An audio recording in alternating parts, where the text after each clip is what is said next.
드렸습니다. 받았습니다.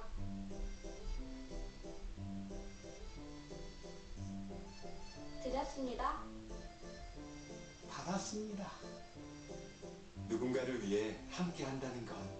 줄 때도 받을 때도 기분 좋은 선물이 되어 돌아옵니다. 함께 만드는 기쁨. 지난 일주일간 당신은 5번의 출근, 2번의 야근, 3번의 미팅, 2번의 데이트를 하며 12번의 환경보호를 실천할 수도 있었습니다. 나무를 베지 않는 착한 아메리카노 나왔습니다.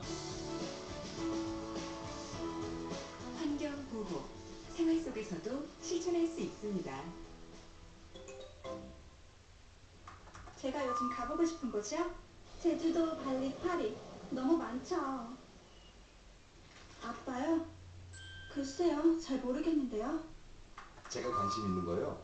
골프, 자전거, 사진, 기타, 낚시. 집사람이요?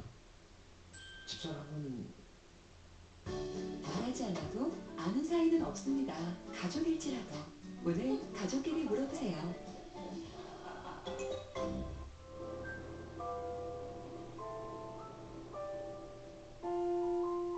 앉아도 돼요.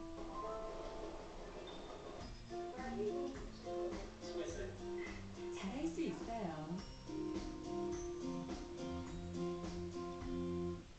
기뻐해도 돼요. 멀리 있지 않아요. 일상 속에 있어요.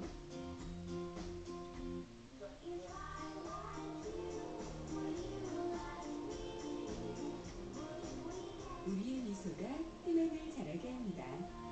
아이 낳고 싶은 대한민국. 난 음악으로 생각져 나는 래퍼. 아름다운 한글 랩하게 된 기뻐. 유네스코 세계 기록유산 훈민정음 해를 나뿐인 한글. 피디는 손에 쏟아지지 않은 말들. 인터넷은 더해 씻고 버려진 한글. 전작 끝엔 벽기 나로 소통해 그게 요즘 대세. 뭐라 한글 뭐라 한글 바르게 쓸수록 내가 존중받습니다. 그를 보아라. 어서 오세요. 후두함 1mm 주세요. 후두함이요?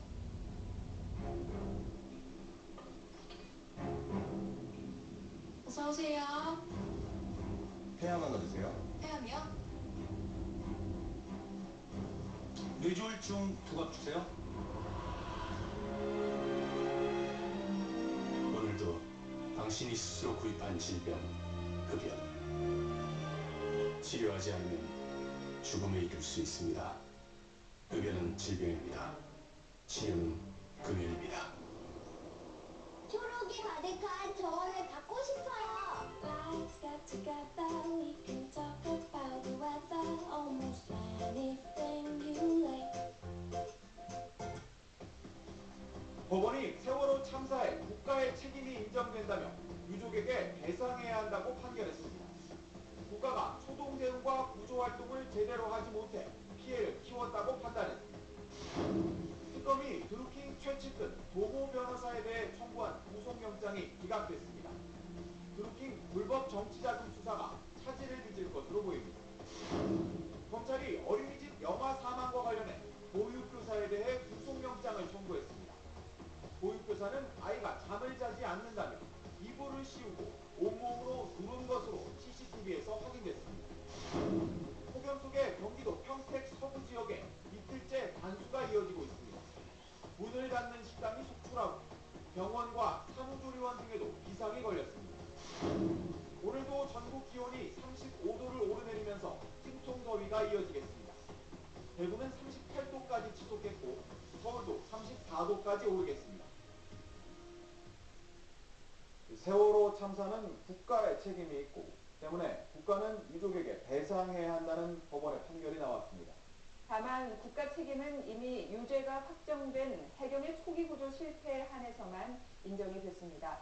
어떤 행위들에 대해서 배상 책임이 인정됐고 또 안 됐는지 전영우 기자가 분석했습니다. 먼저 청해진 해운은 세월호를 증축해 화물을 과도하게 싣고 짐을 제대로 묶지 않은 채 배를 출항시킨 책임이 인정됐습니다.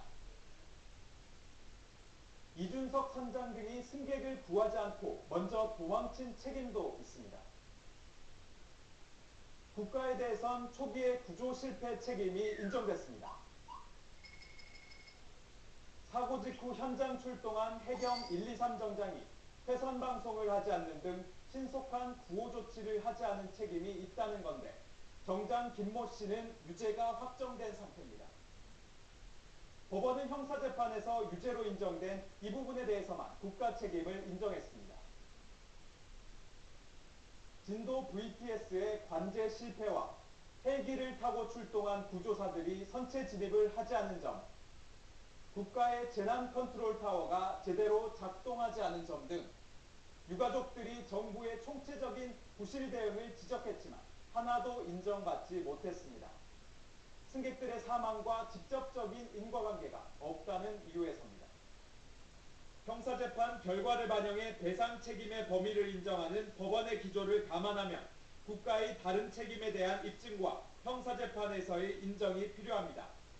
현재 세월호 선체조사위원회가 침몰 원인을 조사하고 있고 세월호 2기 특별조사위원회가 다시 진상조사에 착수할 예정이어서 침몰 원인과 구조 실패에 대한 국가의 책임이 추가로 밝혀지면 향후 재판에 반영될 가능성이 있습니다. SBS 전용우입니다. 네, 오늘 아침 신문에는 제주도에 들어온 예멘 난민들이 길에 나앉기 시작했다는 기사가 실렸습니다. 중앙일보 보겠습니다. 지난달 8일 제주 출입국 외국인청에 예멘인 7명이 노숙을 한다는 신고 전화가 걸려왔습니다. 지난달 29일엔 제주 함덕 해변 야영장에 예멘인 8명이 텐트를 쳤다는 신고도 들어왔습니다. 최근까지 이렇게 노숙을 시도한 예멘인이 40명에 달합니다. 지난 4월 법무부가 무비자 입국 예멘인에게 제주도 밖 이동을 금지한 조치를 내렸는데 그동안 일자리를 찾지 못하고 돈도 떨어지다 보니 길거리로 나오고 있는 겁니다. 난민 심사가 지체되고 제주도 밖 이동 금지가 길어지면 노숙 시도가 더 늘어날 거란 우려가 나옵니다. 방치하면 주민들과 갈등을 일으킬 위험도 커질 거라고 신문은 지적했습니다.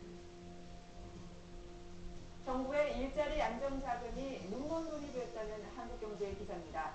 일자리 안정자금은 최저임금 인상에 따른 인건비 부담을 줄이기 위해서 정부가 3조 원을 들여 마련해준 지원금인데요.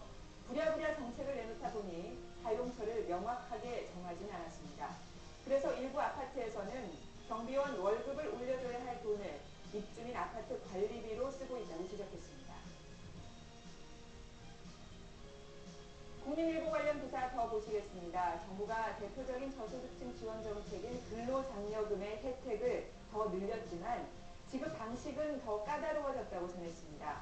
근로장려금을 1년에 2번 주는 걸로 바꾼 건데 이걸 받으려면 해마다 2번씩 신청해야 합니다. 추가 신청 기간도 없어서 제때 신청하지 못하면 추가로 받을 수도 없습니다. 해마다 별도로 사후 정산까지 합니다. 받아야 할 돈을 초과했다면 받은 근로장려금 가운데 일부를 도로 뱉어내야 하는데요. 정책 수요자의 편의를 세심하게 고려하지 않은 확상 행정이라는 비판이 나오고 있습니다. 네, 서울경제는 서울 강북권에도 10억 원을 웃도는 아파트가 많아졌다고 전했습니다. 전용 면적 84제곱미터를 기준으로 10억 원 넘게 거래된 아파트를 봤더니 서울 마포구와 동대문구를 비롯해 강서구, 영등포구까지 모두 퍼져 있었습니다. 서울 종로구에는 59제곱미터 아파트가 11억 원을 넘기도 있습니다. 보유세 개편과 양도세 중과 등 정부의 연이은 규제에도 불구하고 강북 지역에도 10억 플러스 단지가 나오고 있는 건데요. 올 초까지 급등했던 강남권의 가격을 비쫓으면서 나타난 현상이라는 게 전문가들의 분석입니다. 하지만 강북권마저 집값이 오르면서 무주택자가 서울에서 집을 마련하는 건 더욱 힘겨워졌다고 신문을 전했습니다. 조선일보는 21세기판 마타하리가 미국 정계에 침투했다는 기사를 실었습니다. 미국 FBI가 미러 정상회담 하루 전인 지난 15일 29살 러시아 여성 마리아 부티나를 간첩 혐의로 체포했습니다.